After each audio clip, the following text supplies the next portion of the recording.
Selamat pagi Mbak Putri. Sesuai dengan janji kita, sekarang kita kembali lagi.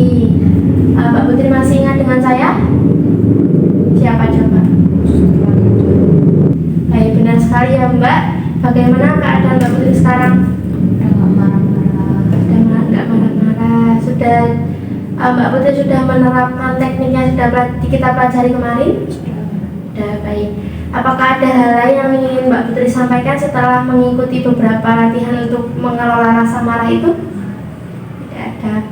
Apakah Mbak Putri bersedia meluangkan waktu untuk beribadah? Apa yang Mbak Putri tahu tentang hubungan beribadah dengan mengontrol marah? Nanti kita belajar bersama ya Mbak mengenai hubungan beribadah dengan mengontrol marah. Apakah Mbak Putri sanggup ibadah rutin? Selama ini Mbak Putri ibadahnya bagaimana? Belum rutin ya Mbak?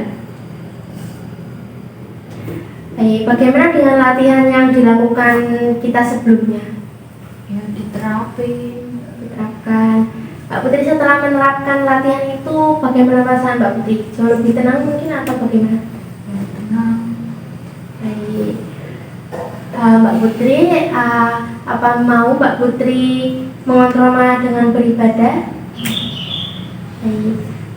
Mbak Putri mau dilakukannya latihannya di mana?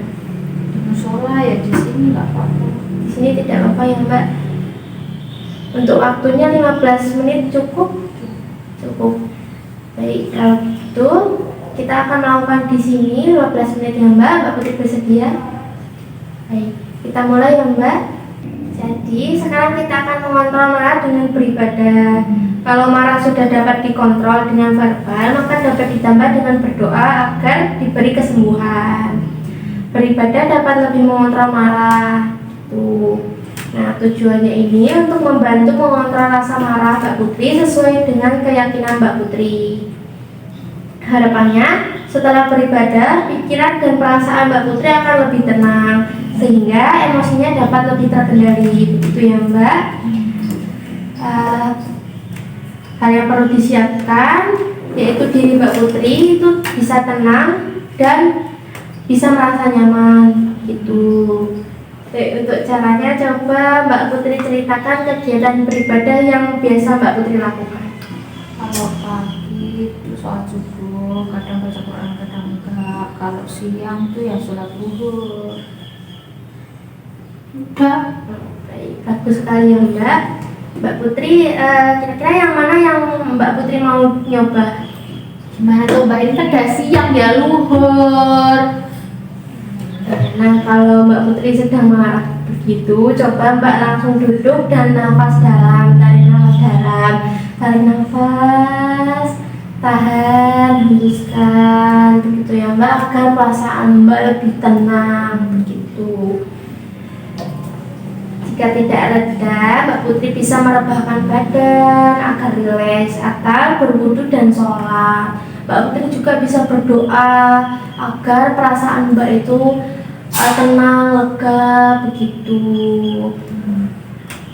Mbak Putri bisa melakukan sholat rutin untuk meredakan marah, begitu bisa sholat zuhur, asar, maghrib, isya, subuh, begitu sesuai waktunya ya Mbak. Setelah sholat Mbak Putri bisa duduk terlebih dahulu, berdoa, minta kesembuhan agar bercerita kepada Yang Maha Kuasa, begitu agar Mbak Putri perasaannya bisa rileks dan tenang, begitu ya Mbak.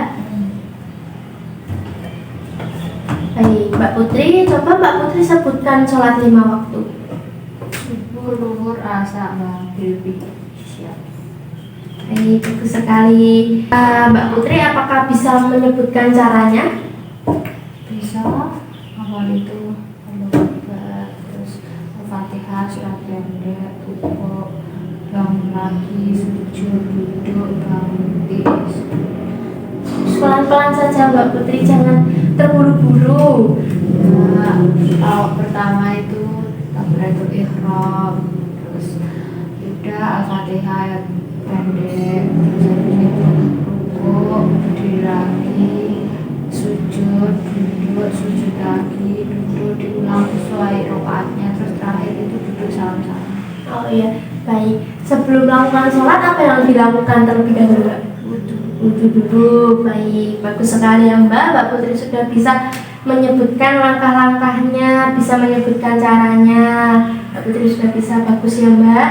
Baik Mbak Putri, itu tadi cara-cara dan teknik-tekniknya untuk pertemuan ketiga ini. Bagaimana perasaan Mbak Putri setelah kita belajar ini? Lebih baik. Yang sudah kita pelajari jadi ada berapa cara Mbak? Ada 3. Mbak Putri bisa sebutkan cara-caranya dari yang pertama hingga sekarang? Salam, menolak dengan benar. Terus yang ketiga ini Ibadah. Yang kedua tadi selain menolak dengan benar ada apa saja? Ada meminta, sama itu tadi juga diajarin buat nggak melakukan kekerasan, ngomongnya benar. Ya baik, bagus sekali ya Mbak. Baik Mbak Putri, saya mau bertanya terlebih dahulu. Sebelumnya, ibadah apa yang dilakukan Mbak Putri saat Mbak Putri merasa marah? Gimana tuh Mbak, ibadah kan ada 5 waktu. Pertanyaannya tuh yang benar. Pertanyaannya tuh sholat apa selain itu 5 waktu itu. Kalau selain 5 waktu itu ya saya sholat tahajud. Tuh. Oh iya, berarti ibadah yang lain yang selain Mbak Putri lakukan ada sholat tahajud seperti sholat sunnah lainnya yang dilakukan selain sholat 5 waktu itu ya. Baik, bagus sekali. Mari kita tambahkan ke jadwal Mbak Putri ya. Jalankan sholat yang sudah dibuat, yang sudah kita praktikkan tadi. Mbak Putri bisa menjalankan dengan rutin sesuai waktunya masing-masing. Selanjutnya kita akan berlatih minum obat rutin dan teratur ya Mbak. Besok kita akan bertemu lagi ya untuk membahas cara keempat, yaitu patuh minum obat. Untuk jamnya sama seperti hari ini, yaitu jam 9 ya Mbak. Untuk tempatnya di sini saja. Apa Mbak Putri mau pindah di tempat yang lebih nyaman? Nggak usah. Di sini saja ya Mbak. Baik, apakah Mbak Putri bersedia? Baik, nanti kita akan bahas cara penggunaan obat yang tepat untuk mengontrol marah ya Mbak. Baik, kalau begitu mungkin cukup. Kita lanjutkan besok. Mbak Putri bisa beristirahat. Saya izin pamit terlebih dahulu ya Mbak. Misi.